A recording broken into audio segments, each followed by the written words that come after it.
Most people are living a life of quiet desperation. They hate their jobs, they're bored with their partners, and they've stopped just growing altogether. If you want to ensure that you stay exactly where you are, stagnant, uninspired, and complaining about the same problems 5 years from now, go ahead and just follow this blueprint. These steps are the things that I have struggled with and continue to work on today. So here we go. Before we start, comment one thing that you're just settling for right now that you feel like you need to change.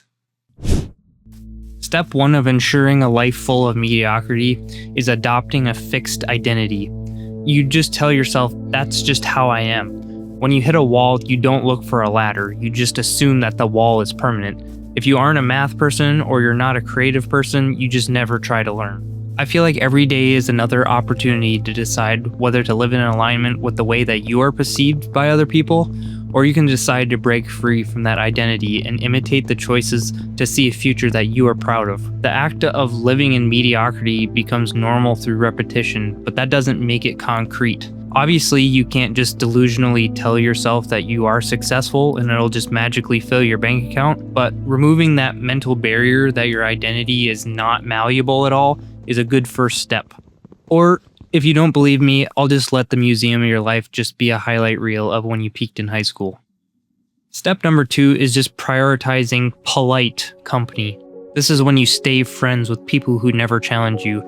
If you keep the crabs in the bucket, so to speak, or conform with everyone else, you'll be the person that steps out of your comfort zone and you start that business and they end up making fun of you. So you stop the business just to keep them comfortable. I believe that it's a fact of life that the nail that sticks out the furthest is just going to be the one that gets hammered. I personally don't think it's necessary to burn bridges with people who don't want to rise up. However, it is important to be aware of who you spend your time with and who is actually pushing you towards your goals.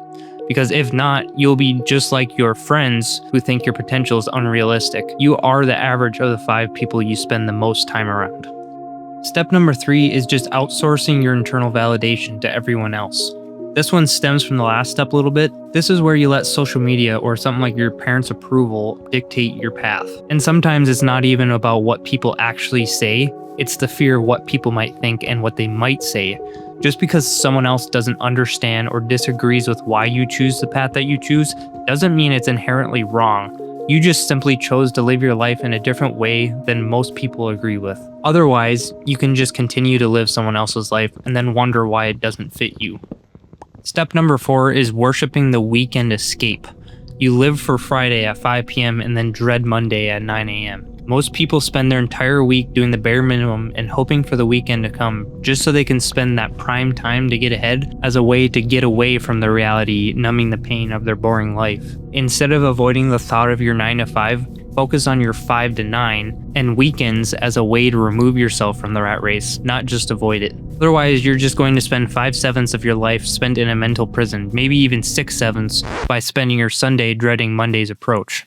Step number 5 is just waiting for the perfect time to strike. Perfectionism is the ultimate mask of cowardice. This is when you tell yourself that you're going to start that YouTube channel or that gym routine just once you have more time or the right gear.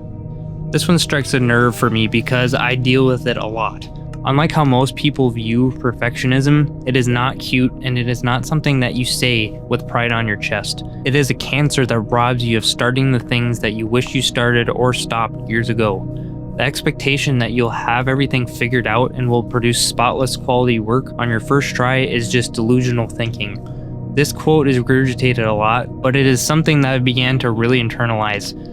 The man who spins 1,000 shitty clay pots just to create volume will eventually create a better pot than the man who spends the same amount of time trying to create one perfect pot. So keep saying someday, and there will be a day when the dust settles and you'll find that graveyard where all your dreams have gone to rot and die.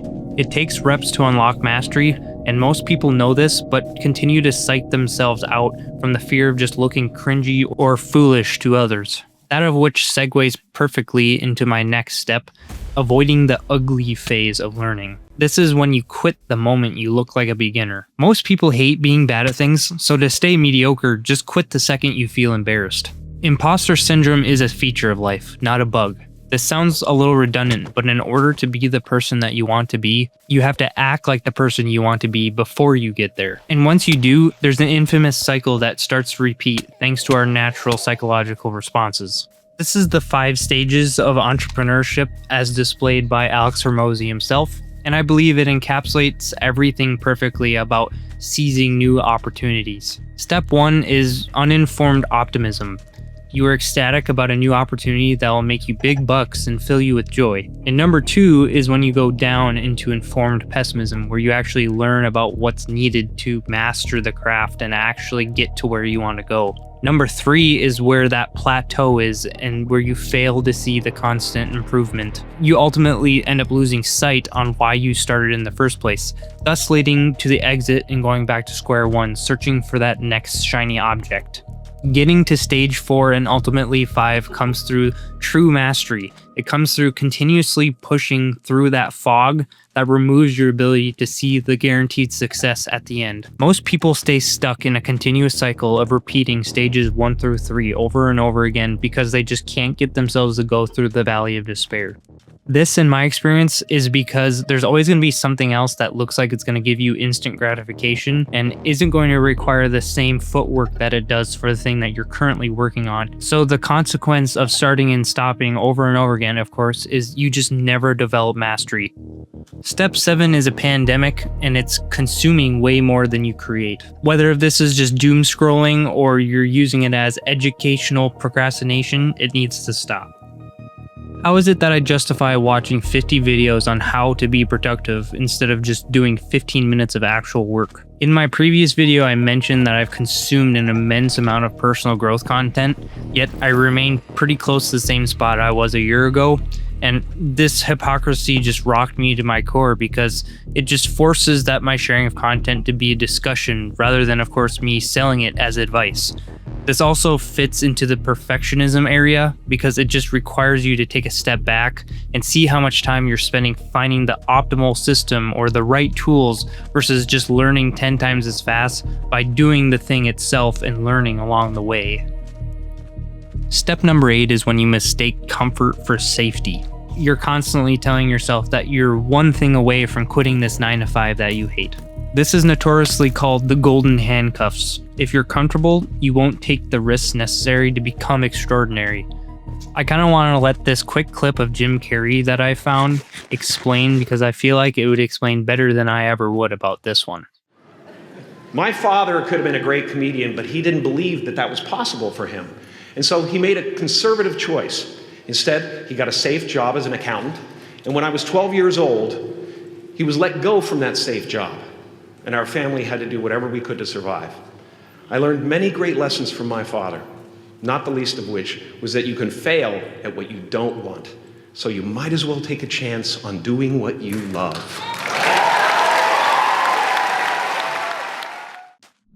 There's honestly no better prime example than the testament of someone who lost their job that they found security in. This just extinguishes any excuse that is created from the perception of risk management. Because if you don't, you're going to be waking up at 45 wondering where all the fire went. Step number 9 is blaming life's algorithm or relinquishing your agency. It's not your fault you're not growing, it's the system. If you believe you have no control, you don't have to try. I personally view this as a victim mentality where everything you get or don't get is controlled by your luck, God's will, or whatever you believe. This frame of mind can be tweaked ever so slightly to regain your agency though. It's things are done for you, not to you. Even if something isn't your fault, it is your responsibility to make the most out of the cards that you've been dealt in your life. If you've been blessed with a great life, be humble and grateful about that. But if you're met with challenges, see them as an opportunity to grow and learn and ultimately become stronger than the people who face no adversity at all. If you continue to act like the latter, you just become a passenger in your own life. Last but not least is step number 10, which is neglecting the machine or your health. This is where you typically think that your brain works independently for your body. You eat trash, you don't sleep, you stay sedentary, and you remain out of complete alignment with your goals. After being harped on by the internet, influencers, gurus, whatever, it's no secret at this point that your body and your mind have a reciprocating relationship where the treatment that you give to one side will follow with the other.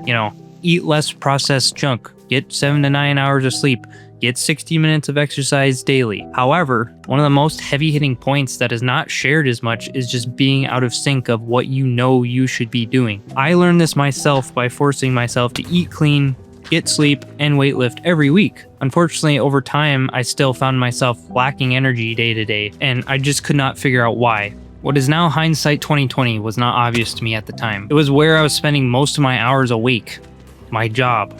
I had a huge mental fog that was created through repeated action outside of my values and my mission that no amount of protein or power naps would clear up. In consequence of that, even if you have these great ideas or you have everything else in line, you're not going to have the energy to execute it if you're not living in alignment. Mediocrity is the default setting. It's the frequency most of the world is tuned into because it's just the path of least resistance, and humans are lazy creatures. So if you're tired of being tuned out, pick one of these mistakes and do the exact opposite of that today. Success isn't about being a genius, it's about being the only person in the room who just refuses to settle.